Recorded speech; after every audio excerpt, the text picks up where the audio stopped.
Hi! In this episode, we're going to be growing grass. Grass! It's not just any old grass, but they all grow the same. So this set of instructions is for anything that is a grass.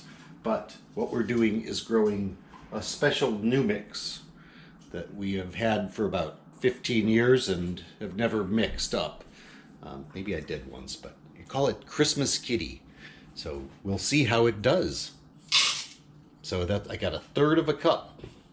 I put it in an Easy Sprout. I put some water in the Easy Sprout.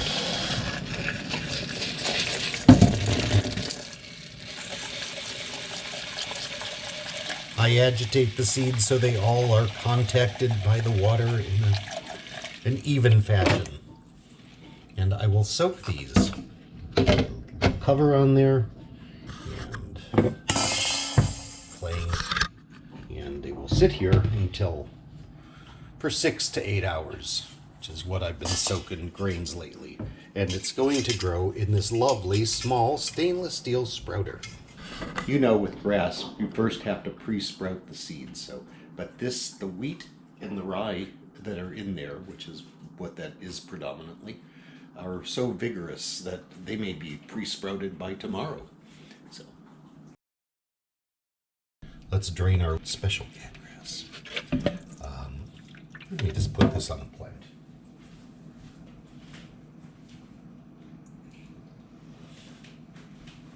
It's been soaking 6 hours. I'm doing 6 to 12, anywhere in there. Cool water.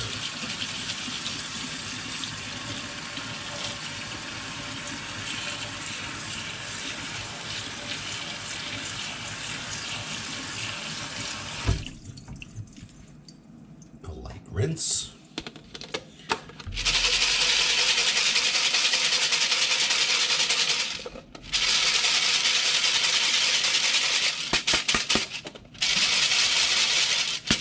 Fine, it's a big seed, so we don't worry so much about how fine we drain, as long as the seeds aren't covered with water. And they aren't, because they're big seeds. So we'll just put those over here, and we'll see how they're doing in the morning. Well, gosh, we soaked these seeds last night. We poured them out at midnight, and it's now noon. That's 12 hours later. So we rinsed them once, and I think I'm just going to plant them. Because they're showing just the little bulge that I like. So let's get these ready to plant. We're going to use a small stainless steel sprouter. So here's its base plate. And we'll have another plate on top of it, at least for a little while. And I have some fine Coconut Coir here. Just straight coir. This needs nothing. It's fine if you want to use earthworm castings, but it's just not necessary. Try to leave a little room, unlike myself. I'm going to thoroughly moisten. Warm water is good. The coir just takes it up a little better. Doesn't really matter much at this stage.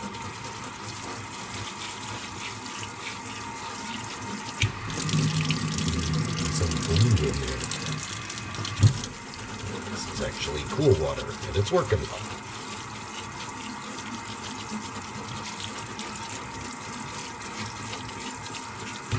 So, as always, we want the water to just drain through. You can feel the heft. Feel it when you first put a medium in, and feel it after you wet it, and you'll know that it's full.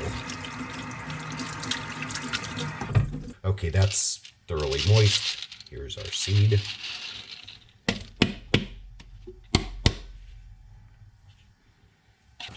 So when we're spreading out a very dense crop, as is normally my want, or result anyway. And I will use a little water to seep them and give the seeds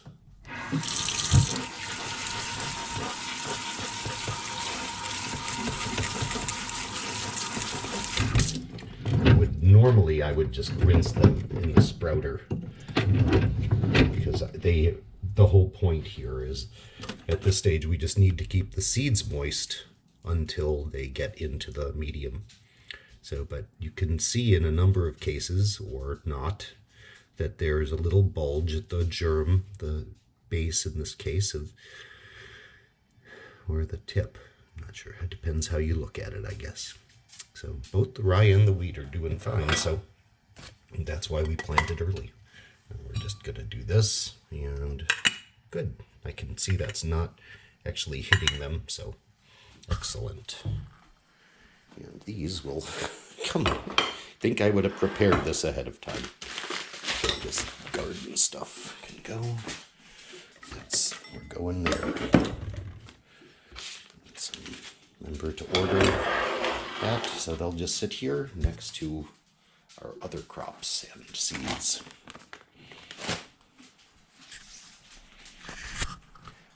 Life. It's all around us. See, in 12 hours, we'll be watering these or misting them to keep the seeds moist until their roots bury in the medium, at which point we'll be keeping the medium moist. But this is going to be a beautiful crop of grass. All right, let's mist our grains.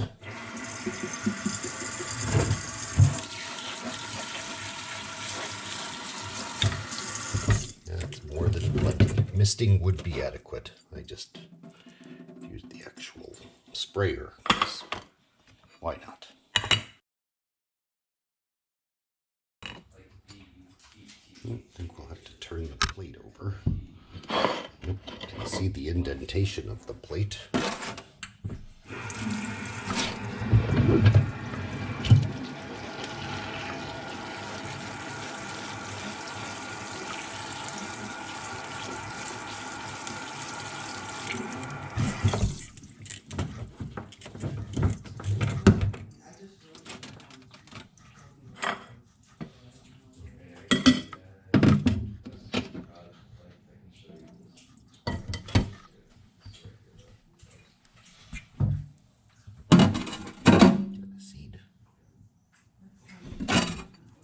We'll go like this.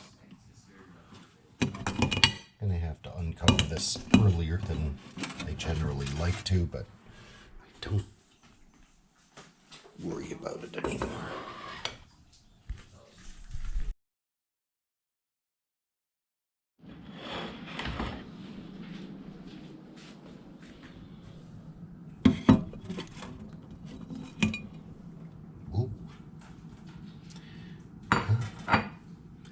The seeds don't need much help. There are root hairs, so it looks a little fuzzy, but those are root hairs. Well, I guess we'll uncover it now, but I will give it some water. Oops.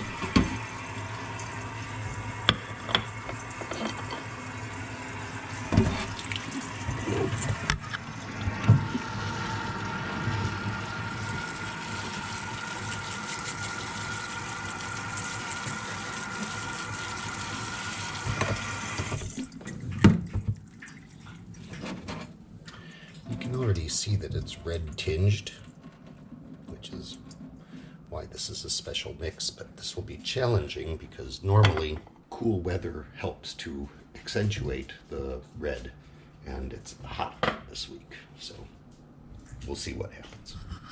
But it's growing nicely.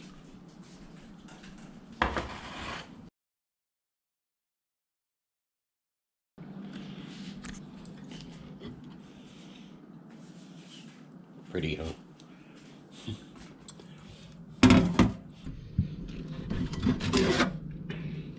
It's nice and heavy. I don't really think it needs anything, but I'll water it. It was a very hot day.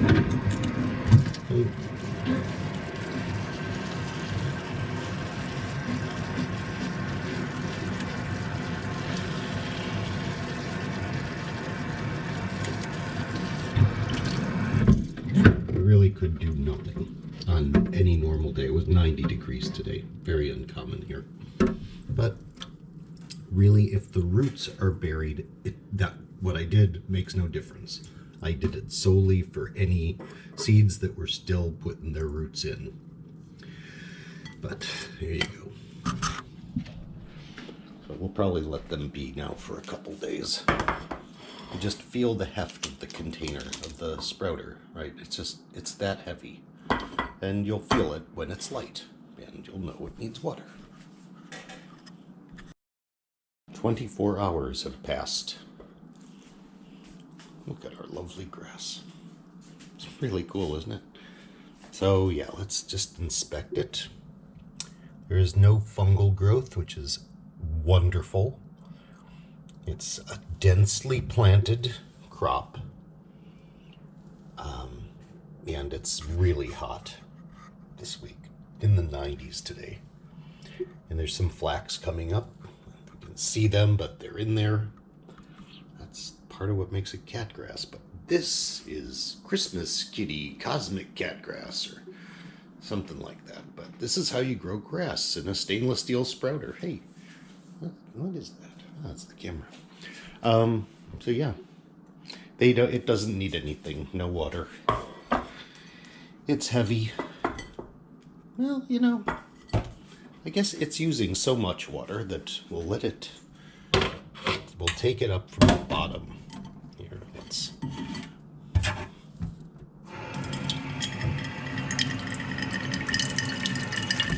So I'm just going to put some water in its plate.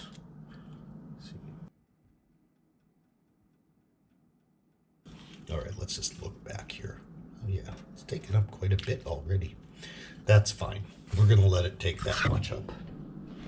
It's not like it's dry. It's just dry enough to add more water. My, that's grown a lot. I suppose I should measure this. Probably should have measured it yesterday.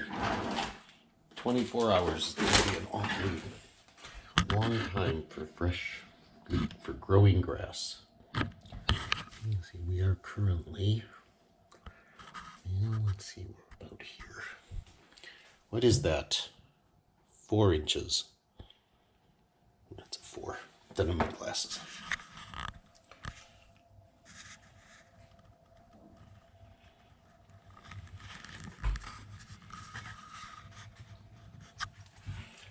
Magnificent. You know, it really does not require... Oh no, that's right, we put water in last night. So, you know, I'm going to do that again. Feels great, but it is growing.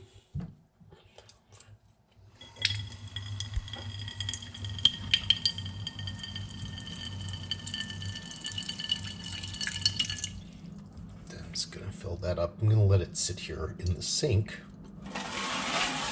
Absorb some.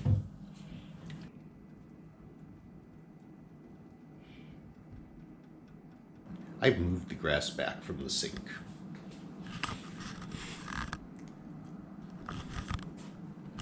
Not really a necessary shot, but I felt weird just leaving it in the sink and not showing you taking it back and stuff. So anyway, it absorbed a little water.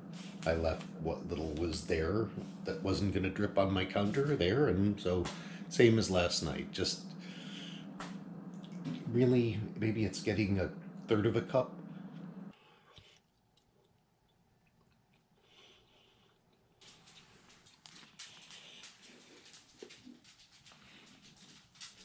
We're up to like 5 inches and 1/4 today on average. There's some taller ones. I already forgot where we were yesterday, but we're going to do the same thing we did because it's got plenty of heft, but obviously it drinks up water, so I'm going to put some water in it.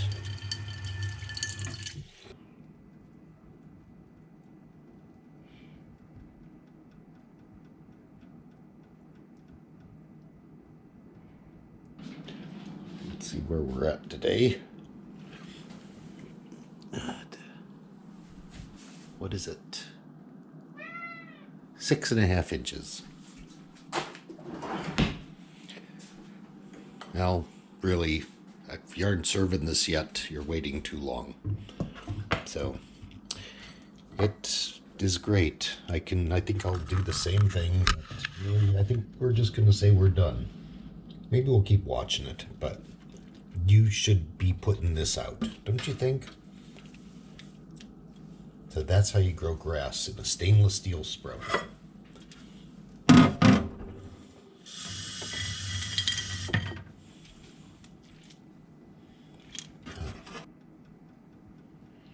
Really, I should have put this down yesterday, maybe the day before. You know, it's good at any stage. The cats do actually have access to our counter, so I don't need to. Disgusting, isn't it? Feline residues, maximum infractions. But we prefer them to eat on the floor, so I should have put it down for them. And just like I'm going to do now. But you want to maintain it by putting water in the plate every day, so the grass can stay happy until the cats are done with it or you can't stand it anymore, whichever comes sooner.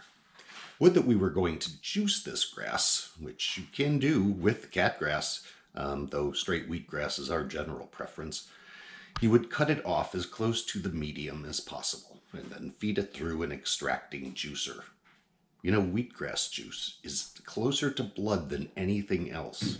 It's chemical makeup, it's molecular makeup, excuse me. It's astounding. There's no wonder that it's such an incredibly healthy thing to consume. You really do need an extracting juicer. Blenders don't work well. I understand. You can get an extracting juicer for like $50. I forget what they cost right now, and of course the video is going to age, so God knows what they cost when you're watching this. So that's really the whole story. And this method is the exact method you would use for growing any grass on a soil-like medium, a deep medium, in any container. Just that easy. Was easy, wasn't it? All right. Happy growing.